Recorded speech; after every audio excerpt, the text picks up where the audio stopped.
অবস্থাতে নামাজ ত্যাগ ইসলামে অ্যালাউড না। আপনি লক্ষ্য করুন, নামাজ আপনি দাঁড়িয়ে পড়তে পারছেন না, ইসলাম বলে বসে পড়ো। বসে পড়তে পারছেন না, আল্লাহ বলেন শুয়ে পড়ো। শুয়ে শুয়ে আপনি হাত পা নাড়াতে পারছেন না, ইসলাম আপনাকে নির্দেশ করছে মনে মনে তুমি নামাজ আদায় করো। আপনাকে ওযু করে নামাজ পড়তে হবে, ওযু করতে পারছেন না, ইসলাম বলে তুমি তায়াম্মুম করো। আপনি তায়াম্মুম করতে যদি অপারগ হন, তায়াম্মুমের ব্যবস্থা নাই, ওযুর ব্যবস্থা নাই, তাহলে যে অবস্থা আছেন সে অবস্থা আপনাকে নামাজ আদায় করতে হবে। নামাজের জন্য সতর ঢাকা ফরজ, কিন্তু এমন কোন পরিস্থিতি আছেন আল্লাহ মাফ করুক আপনার সতর ঢাকার ব্যবস্থা নেই, তাহলে ওই অবস্থায় আপনাকে নামাজ আদায় করতে হবে। আপনি যদি এমন কোন পরিবেশে থাকেন যেখানে আপনার পবিত্র কাপড় থাকা নামাজের জন্য পূর্ব শর্ত, অথচ আপনার কাছে পবিত্র কোনো কাপড় নাই, তো ইসলাম ওই অবস্থা আপনাকে নামাজ পড়তে বলে। কেবলার দিকে ফিরে নামাজ পড়া ফরজ, কিন্তু কেবলা কোন দিকে আপনি জানেন না, জানার কোনো উপায় নাই, কাউকে জিজ্ঞেস করেও জানার ব্যবস্থা নাই, আপনার কম্পাসেরও সার্ভিস আপনার কাছে নাই, কোনোভাবে কেবলানের উপর আপনি করতে পারছেন না। এই রকম পরিস্থিতিতে অনুমান করে এই দিকে কেবলা হতে পারে ধারণা করে সেই দিকে ফিরে নামাজ পড়তে হবে, তারপর আপনাকে নামাজ আদায় করতে হবে। ভাইরা আমার, নামাজের গুরুত্ব এত বেশি বুঝেছেন সাহাবায়ে কেরাম যে যুদ্ধের মধ্যে, রণাঙ্গনের মধ্যে পর্যন্ত তীর এসে লেগেছে পায়ে, কিন্তু নামাজ ছাড়েননি। ওমর রাদিয়াল্লাহু তাআলা আনহু খলিফাতুল মুসলিমিন, তিনি বলেছেন লা হাজ্জা ফিল ইসলাম লিমান তারাকাস সালাহ, যে ব্যক্তি নামাজ ছেড়ে দেয়, যে ব্যক্তি নামাজ পড়ে না, এর ইসলামে কোনো অংশ নাই, সে নিজেকে মুসলিম দাবি করবার কোনো অধিকার নেই। এজন্য ভাইরা আমার, আপনি অন্য অনেক কিছুতে ছাড় পাবেন, রোজা রাখতে পারছেন না, আল্লাহ রাব্বুল আলামিন কোরআনে কারিমে বলেছেন ওয়া আলাল্লাযীনা ইউতিকুনাহু ফিদিয়াতু তুআমু মিসকিন। কিছু মানুষ রমজানে এমন অবস্থা আছেন যে এখন রোজা রাখতে পারছেন না, তাদেরকে আল্লাহ বলেছেন ফামান কানা মিনকুম মারিদান আও আলা সাফারিন ফাইদ্দাতুম মিন আইয়ামিন উখার। কেউ যদি অসুস্থতার কারণে, সফরে থাকার কারণে রোজা রাখতে কষ্ট হয়, তাহলে সে রমজানের রোজা না রেখে এই কয়েকটা রোজা যেগুলো সফর কিংবা অসুস্থতার কারণে, কারো জ্বর হয়েছে, অসুস্থ হয়েছে, রোজা রাখাটা টাফ হচ্ছে, তার পানি পান করতে হবে, তাকে মেডিসিন নিতে হবে, না হলে তার বিপদ হতে পারে, এইরকম সিরিয়াস পর্যায়ে অসুস্থ হলে আল্লাহ তাআলা তার জন্য কোরআনে বিধান দিয়েছেন সে এই রোজাগুলো ভেঙে রমজানের বাইরে অন্য সময় রোজা রাখতে পারবে। আর যদি কারো রোজা রাখার ক্ষমতা একেবারে শেষ হয়ে যায়, ওয়ালাল্লাযীনা ইউতিকুনাহু ফিদিয়াতু তুআমু মিসকিন, কারো রোজা রাখার একেবারে ক্ষমতা নেই, তিনি অসুস্থ হয়ে পড়েছেন বা বার্ধক্যজনিত কষ্টে তিনি বয়সের শেষ প্রান্তে এসেছেন, রোজা রাখতে পারেন না, এই ব্যক্তির জন্য রোজার বিকল্প হিসাবে খাদ্য বিতরণ করতে বলা হয়েছে। মিসকিনকে, একজন মিসকিনকে একদিনের খাবার দিয়ে দিলে একটা রোজার বিকল্প হয়ে যায়। এইরকম ব্যক্তির, যে ব্যক্তির রোজা রাখার ক্ষমতা নাই বার্ধক্যজনিত কারণে, অথবা এমন অসুস্থতা যে অসুস্থতাতে কখনো আর সুস্থ হওয়ার সম্ভাবনা নেই, তার জন্য ফিদিয়ার ব্যবস্থা রেখেছে ইসলাম। কিন্তু নামাজের ব্যাপারে ইসলাম কোনো বিকল্প দেয় নাই। ভাইরা আমার, নামাজ এমন একটা ইবাদত যে এটার কোনো বিকল্প না যে ঠিক আছে নামাজ পড়তে পারো না, তুমি সাদাকা দিয়ে দাও, এটা হয়ে যাবে, এরকম কোনো বিধান কোরআন হাদিসে নেই। অতএব আমরা যদি নিজেদেরকে মুসলমান পরিচয় দিতে চাই, আমাদের ইসলামটাকে আমরা ধারণ করতে চাই, তাহলে আমাদের ৫ ওয়াক্ত নামাজকে সর্বোচ্চ গুরুত্ব দিতে হবে, যেই কোনো পরিস্থিতিতে আদায় করতে হবে।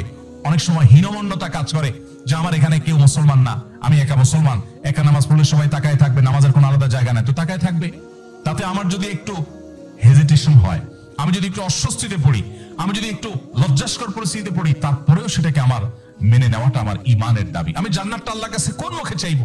অনন্তকালের সুখের ঠিকানা জান্নাত যে চাইবো, সেখানে তো আমাকে কিছু স্যাক্রিফাইস করতে হবে। এই স্যাক্রিফাইসের বিনিময় আল্লাহর কাছে আমি জান্নাত চাইতে পারি। মুসলিম ভ্রাতৃত্ব, এই মুসলিম ভ্রাতৃত্বকে আমরা অনেক মুসলিম নামাজ কালাম পড়ার পরও সেভাবে ধারণ করতে পারি না, সেভাবে আমাদের ভিতরে আমরা সেটাকে লালন করতে পারি না, যেটা আমাদের অনেক বড় একটা ল্যাকিংস বা দুর্বলতা।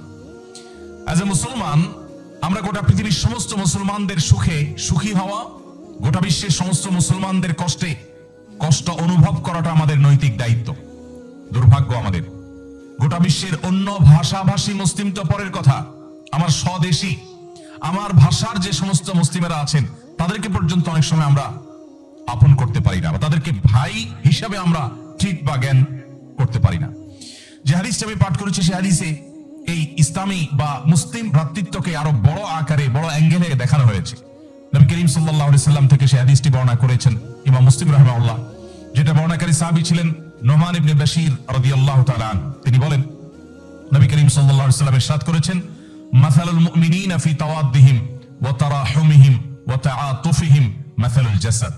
অর্থাৎ গোটা পৃথিবীর সমস্ত ঈমানদারদের পরস্পরের মধ্যে দৃষ্টান্ত হলো একে অন্যের প্রতি মায়া, মমতা, সহমর্মিতা, আন্তরিকতা, দয়া, অনুগ্রহ করা, এগুলোর ক্ষেত্রে গোটা বিশ্বের সমস্ত মুসলমানরা একটা দেহের মতো, একটা শরীরের মতো। ইদাশতাকা মিনহু উযওয়ান তাদা আলাহু সাইরুল জাসাদি বিল সাহরি ওয়াল হুম্মা। একটা শরীর বা একটা দেহের যেরকম কোন একটা অঙ্গ যদি অসুস্থ হয় তাহলে পুরো শরীর সেটাকে অনুভব করে। কারোর যদি পায়ে আঘাতপ্রাপ্ত হন পুরো শরীর জ্বর হয়ে যায়, পুরো শরীরে জ্বর এসে যায়। কারোর যদি হাত ভেঙে যায় গোটা শরীর কষ্ট অনুভব করে।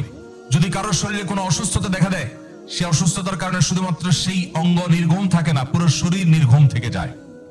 নবী করিম সাল্লাল্লাহু আলাইহি সাল্লামের এই ঐতিহাসিক হাদিস আমাদেরকে বিশাল বড় একটা দায়িত্ববোধের কথা স্মরণ করিয়ে দেয়। আর সেটি হলো গোটা পৃথিবীর যে কোনো প্রান্তে কোনো মুসলিম কষ্টে নিবেদিত হবে সে কষ্ট আমার মধ্যে অনুভব হতে হবে। পৃথিবীর যে কোনো প্রান্তে মুসলিম যখন ভালো কোনো অ্যাচিভ করবে, অর্জন করবে, সেটাকে আমার খুশির কারণ হিসাবে ধারণ করতে হবে। মাল্টিকালচারাল সোসাইটিতে যারা নিজের ঈমান আমলকে বাঁচাতে চান তাদের জন্য সবচেয়ে প্রধান কর্মসূচি হলো 5 ওয়াক্ত নামাজকে সর্বোচ্চ গুরুত্বের সাথে আদায় করা। যেই কোনো পরিস্থিতিতেই হোক আপনাকে নামাজ আদায় করতে হবে। প্রিয় ভাইরা আমার, আমরা সেই রাসূলের উম্মত যে রাসূল সাল্লাল্লাহু আলাইহি সাল্লাম জীবনের শেষ মুহূর্তে অত্যন্ত কষ্ট করে যখন মাত্র 20-25 গজ দূরে নিজের বাসা থেকে মসজিদ এতটুকু দূরে গিয়ে নামাজ আদায় করার মতো শক্তিও ছিল না, তখন আমাদের প্রিয় নবী সাল্লাল্লাহু আলাইহি সাল্লাম একদিকে হামজা রাদিয়াল্লাহু তাআলা আনহু আরেকদিকে আলী রাদিয়াল্লাহু তাআলা আনহুর কাঁধে দুটি হাত রেখে, দুইজন সাহাবী আলী রাদিয়াল্লাহু তাআলা এবং আরেকজন সম্ভবত আব্বাস রাদিয়াল্লাহু তাআলা আনহু, দুজনের কাঁধে দুটি হাত রেখে পুরো শরীরের ভার তাদের উপর ছেড়ে দিয়ে তারপরে পাওকে মাটিতে টানতে টানতে টেনে হেঁচড়ে নিয়ে তারপর তিনি জামাতের সাথে নামাজ আদায় করেছেন। তারপর নামাজ তরক করেন নাই।